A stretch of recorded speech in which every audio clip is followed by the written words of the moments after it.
The Newport News Police Department treated this case as one of their own by providing a full complement of investigative and surveillance resources, and we all are very grateful for their support and their partnership in this case.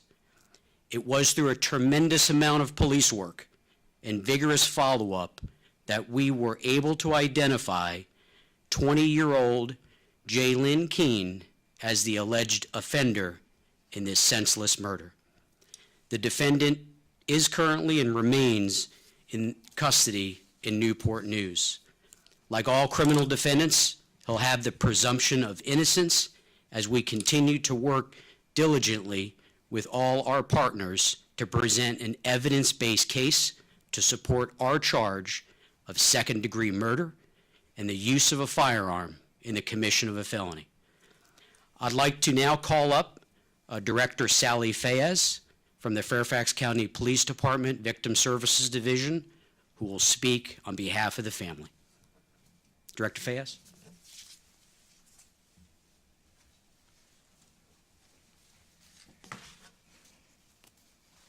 Thank you, Major. Good morning. My name is Sally Fayez, and I am the Director of the Victim Services Division. In lieu of speaking to the media, Stanley's family has asked us to instead make a statement on their behalf, which I will share with you all now. Words are insufficient to describe the deep concern and grief our family is having about the unjust murder of our dear Sam. Our beloved, kind, gentle son, brother, nephew, uncle, friend, neighbor, and member of our community. We will continue to celebrate his life. While he is gone from us too soon, we believe he is resting in peace for all eternity, where no harm will ever be done to him again. Our family does ask anyone with any information to please reach out to the detective so we can bring our Sammy some justice. And before I hand it back to Major O'Carroll, I would like to offer my deepest condolences to Sammy's family and friends, and we as an agency are so deeply sorry for your loss and will continue to keep you all in our thoughts. Thank you.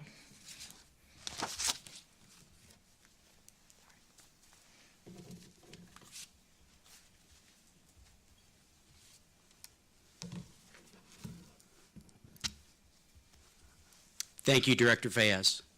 Lastly, to our community, we take every act of violence very seriously, and our officers, detectives, and professional staff give everything they have, day in and day out, towards making this one of the safest jurisdictions in the country.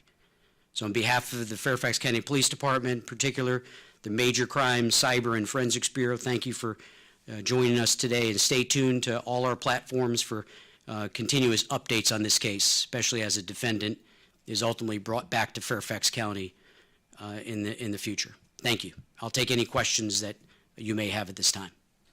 Yeah, you just mentioned him, Keene coming back to Fairfax County. Do you have an idea of when that extradition process will take place? Yeah, so that's a great question. This is not an uncommon practice for law enforcement. We're very grateful that Newport News was so willing and able to join our detectives as we pulled into town. And there's a legal process for transfers of individuals in law enforcement custody. So that legal process will unfold this coming week. We hope to have them back in Fairfax with the safety of the pandemic, that also needs to be considered. So hopefully this week, but maybe in the weeks to come. But that process is currently underway. Has he gone before a judge as of yet? I do not know if he's gone before a judge. Typically, when an arrest is made over the weekend or a holiday like we're up upon, it's usually the first business day after a weekend. So it's very likely it might be Tuesday, but I do not know for sure. And the arrest was yesterday? The arrest was late Friday evening. Yeah. You mentioned earlier that the path that you were able to trace back was in some sort of shopping center. Can you explain a little bit more what happened, and do you have that shopping center? So I do not know which shopping center it was in the area, but what I can tell you is it's 2021, and a lot of our activity is caught on video. Businesses, residents, there's a tremendous amount of video surveillance that is out there. The police department works well with our community partners, we've combed through hours and hours of video surveillance at a multitude of locations, frankly, between Fairfax County and Newport News, looking at video surveillance and certain financial transactions to track this defendant. We knew late Friday where he might be, and our physical presence in Newport News confirmed that, and that's when Newport News swept in. We were able to secure an arrest warrant and make the arrest. So it's this case is an example of how technical investigations can get, but it's also a great example of how we come together as a law enforcement community to solve a crime. I'm more so being sorry between Onyuka and Keene, their interaction that led to the shooting. Can you go into that a little bit more? Well, some of the details of this investigation we are keeping private. It's been turned over, it will be turned over to the prosecutor to prosecute the defendant in this case. But we did look at where the victim was, and we were ultimately able to use those bits of information to tie in where the offender was. So we've got a very solid footprint of what occurred prior to the homicide, and we know what happened at the homicide, and the footprint that we have is where the shooter went shortly thereafter, and ultimately left Fairfax County, went back to Newport News. Right. I mean, it seems like there was some sort of interaction. Is there anything you can say about that interaction of what you saw in the surveillance video? I mean, did they talk to each other? Were they just passing? How far can you go into that particular interaction? Yeah, so what I can say is they were both in a shopping center around the same time, which aided in the investigation. I'm not going to get into details of how close they were or what they may have said or maybe didn't speak, but in general terms, that video surveillance aided us in yet another clue. Detectives looked at that, looked at one more clue, and that's why this case is complicated, but it's also very simplistic to say where not only where Sammy was, but also where the shooter was. So again, we thank the community for their help as law enforcement investigates these cases. We can't do it alone. We need the help of the community, and this case exemplifies that. Yeah, I'll ask one other way, and then I'll move on.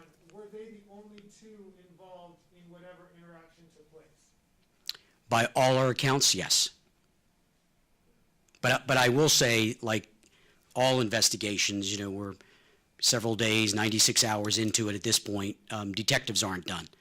We've got a lot of questions that we still need answered. So the work continues. Were you able to talk to Newport News Police about how they apprehended him and what his state was when they found him? Was it at his home? Can you talk about that process? So I would say that when our detectives went to Newport News following that trail, they observed the same car that, again, we alerted the community to. So we knew we were in the right spot. We likely had the shooter in that area, maybe at a residence that we believe was involved. We contacted Newport News, the right thing to do, bringing in a local partner. Newport News would do the same. Coming to Fairfax, we would engage in assist and support. We don't have law enforcement jurisdiction in Newport News, but we had an arrest warrant for murder. And Newport News swept in, made the arrest safely without incident, and that's where, again, the defendant is held down in that area. Does Keene live in Newport News, or does he live in Fairfax County? I believe lives in Newport News, yes. Was he at home when that arrest was made? I do not know. And then do you have kind of the details of that arrest? I mean, did he go peacefully? Was there a fight? Was there... Yeah, so as I said, the arrest was without incident. There was no fight, no struggle. He was taken into custody on the two warrants that we had obtained a short while earlier. And then, sorry for you, Ms. Mayor, how is the family doing?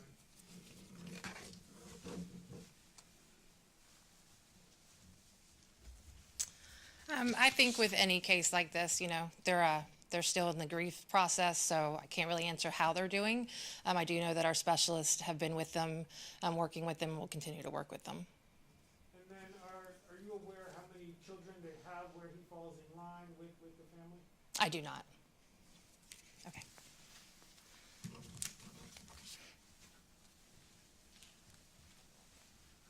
Major, one question for you, sir. How does the victim and the suspect know each other, if at all? Yeah, so that question's come up.